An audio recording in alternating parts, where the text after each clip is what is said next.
ಜಾರ್ಖಂಡ್ನಲ್ಲಿ ಎಟಿಎಸ್ ಭರ್ಜರಿ ಕಾರ್ಯಾಚರಣೆಯನ್ನ ನಡೆಸಿದೆ.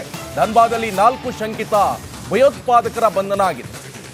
ಮಹಿಳೆ ಸೇರಿ 4 ಶಂಕಿತ ಭಯೋತ್ಪಾದಕರ ಅರೆಸ್ಟ್ ಆಗಿದೆ. ಭಯೋತ್ಪಾದಕ ಸಂಘಟನೆಗಳೊಂದಿಗೆ 4 ಸಂಬಂಧ ಇದೆ ಅಂತ ಗೊತ್ತಾಗ್ತಾ ಇದೆ. ಗುಲ್ಫಾಮ್ ಹಸನ್, ಐಹಾನ್ ಜಾವೇದ್, ಶಾಜಾದ್ ಆಲಂ, ಶಬ್ನಮ್ ಪರ್ವೀನ್ ಸೇರಿ 4 ಈಗ ಬಂಧಿಸಲಾಗಿದೆ. 4ರನ್ನ ಅಧಿಕಾರಿಗಳು ಕೂಡ ವಶಕ್ಕೆ ಪಡೆದು ವಿಚಾರಣೆಯನ್ನ ನಡೆಸ್ತಾ ಇದ್ದಾರೆ. ಈ ಸಂದರ್ಭದಲ್ಲಿ 2 ಪಿಸ್ತೂಲ್ ಹಾಗೆ 12 ಕಾಟ್ರಿಡ್ಜ್ ವಶಕ್ಕೆ ಪಡೆಯಲಾಗಿದೆ. ಶಂಕಿತರಿಂದ ಎಲೆಕ್ಟ್ರಾನಿಕ್ ಗ್ಯಾಜೆಟ್ಗಳನ್ನು ಕೂಡ ವಶಕ್ಕೆ ಪಡೆದು ತನಿಖೆಯನ್ನ ನಡೆಸಿದ್ದಾರೆ.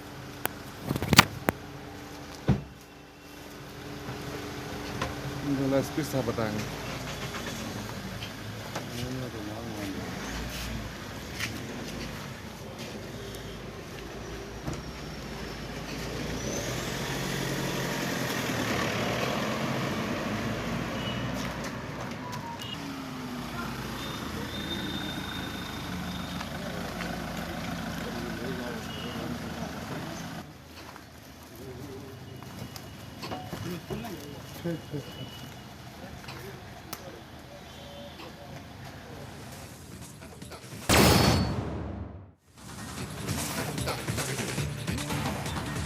ಜಾರ್ಖಂಡ್ನಲ್ಲಿ ಎಟಿಎಸ್ ಭರ್ಜರಿ ಕಾರ್ಯಾಚರಣೆಯನ್ನ ನಡೆಸಿದೆ.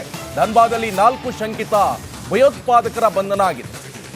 ಮಹಿಳೆ ಸೇರಿ 4 ಶಂಕಿತ ಭಯೋತ್ಪಾದಕರ ಅರೆಸ್ಟ್ ಆಗಿದೆ. ಭಯೋತ್ಪಾದಕ ಸಂಘಟನೆಗಳೊಂದಿಗೆ 4 ಸಂಬಂಧ ಇದೆ ಅಂತ ಗೊತ್ತಾಗ್ತಾ ಇದೆ. ಗುಲ್ಫಾಮ್ ಹಸನ್, ಐಹಾನ್ ಜಾವೇದ್, ಶಾಜಾದ್ ಆಲಂ, ಶಬ್ನಮ್ ಪರ್ವೀನ್ ಸೇರಿ 4 ಈಗ ಬಂಧಿಸಲಾಗಿದೆ. 4ರನ್ನ ಅಧಿಕಾರಿಗಳು ಕೂಡ ವಶಕ್ಕೆ ಪಡೆದು ವಿಚಾರಣೆಯನ್ನ ನಡೆಸ್ತಾ ಇದ್ದಾರೆ. ಈ ಸಂದರ್ಭದಲ್ಲಿ 2 ಪಿಸ್ತೂಲ್ ಹಾಗೆ 12 ಕಾಟ್ರಿಡ್ಜ್ ವಶಕ್ಕೆ ಪಡೆಯಲಾಗಿದೆ. ಶಂಕಿತರಿಂದ ಎಲೆಕ್ಟ್ರಾನಿಕ್ ಗ್ಯಾಜೆಟ್ಗಳನ್ನು ಕೂಡ ವಶಕ್ಕೆ ಪಡೆದು ತನಿಖೆಯನ್ನ ನಡೆಸಿದ್ದಾರೆ.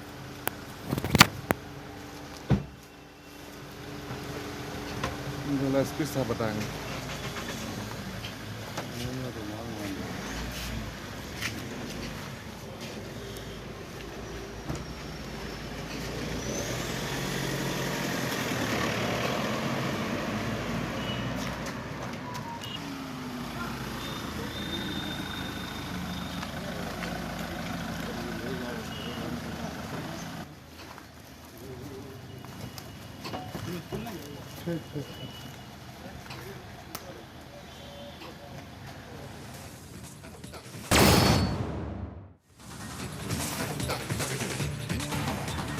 ಜಾರ್ಖಂಡ್ನಲ್ಲಿ ಎಟಿಎಸ್ ಭರ್ಜರಿ ಕಾರ್ಯಾಚರಣೆಯನ್ನ ನಡೆಸಿದೆ.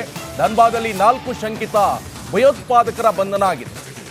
ಮಹಿಳೆ ಸೇರಿ 4 ಶಂಕಿತ ಭಯೋತ್ಪಾದಕರ ಅರೆಸ್ಟ್ ಆಗಿದೆ. ಭಯೋತ್ಪಾದಕ ಸಂಘಟನೆಗಳೊಂದಿಗೆ 4 ಸಂಬಂಧ ಇದೆ ಅಂತ ಗೊತ್ತಾಗ್ತಾ ಇದೆ. ಗುಲ್ಫಾಮ್ ಹಸನ್, ಐಹಾನ್ ಜಾವೇದ್, ಶಾಜಾದ್ ಆಲಂ, ಶಬ್ನಮ್ ಪರ್ವೀನ್ ಸೇರಿ 4 ಈಗ ಬಂಧಿಸಲಾಗಿದೆ. 4ರನ್ನ ಅಧಿಕಾರಿಗಳು ಕೂಡ ವಶಕ್ಕೆ ಪಡೆದು ವಿಚಾರಣೆಯನ್ನ ನಡೆಸ್ತಾ ಇದ್ದಾರೆ. ಈ ಸಂದರ್ಭದಲ್ಲಿ 2 ಪಿಸ್ತೂಲ್ ಹಾಗೆ 12 ಕಾಟ್ರಿಡ್ಜ್ ವಶಕ್ಕೆ ಪಡೆಯಲಾಗಿದೆ. ಶಂಕಿತರಿಂದ ಎಲೆಕ್ಟ್ರಾನಿಕ್ ಗ್ಯಾಜೆಟ್ಗಳನ್ನು ಕೂಡ ವಶಕ್ಕೆ ಪಡೆದು ತನಿಖೆಯನ್ನ ನಡೆಸಿದ್ದಾರೆ.